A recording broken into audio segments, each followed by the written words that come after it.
how did I get into belt collecting? Where does my belt knowledge come from? And what match got me into pro wrestling? So the first and last question kind of have the same answer. So in case you couldn't tell from the Crumline WCW Big Gold, the Starcade t-shirt, and the NWO Tribute Championship that I've got in the background, I was a huge WCW fan growing up. I watched way more WCW before I ever set eyes on the World Wrestling Federation, which wasn't until about 1998, which I'll come back to later in regards to the belt knowledge stuff. But I was just channel surfing, just looking for something to watch, and I stumbled across a WCW wrestling show. Pretty sure it was an episode of Nitro, couldn't pinpoint it, can't guarantee that, but it had this guy with long bleach blonde hair carrying this beautiful, beautiful thing called the Crumline Big Gold Belt. And I was enamored with it, thinking, that thing's awesome. I need to have myself one of those one day. A couple of decades later, and this is the one I have currently in my collection after going through a dozen different variations from different makers, different replicas, etc.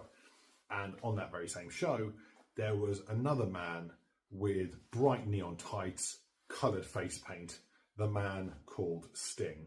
And I was hooked. I'm a huge superhero guy, Marvel, DC Comics, Power Rangers, all that stuff. And like Sting was the perfect amalgamation of both pro wrestling and superheroes. And I was hooked. So no single match, but the combination of the big gold belt and Sting are what got me into pro wrestling.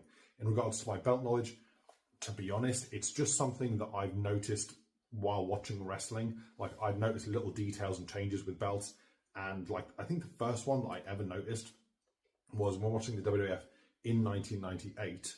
I was watching along the programming and there was a shift between the Blue Big Eagle Championship, the Smoking Skull in July of 98. And then later that year, the Big Gold Belt showed up, but the strap was now black. The logo was now the scratch logo, and there was a bunch of differences. And I was like, oh, this stuff's different on it. And I just picked up stuff over time. And most of my stuff, so my old YouTube channel, I posted a bunch of history of videos, and 90% of those were actually made and produced for the channel before the WWE Network became a thing back in, I want to say, 2014. So it was just something I picked up over time, noticing little changes and differences.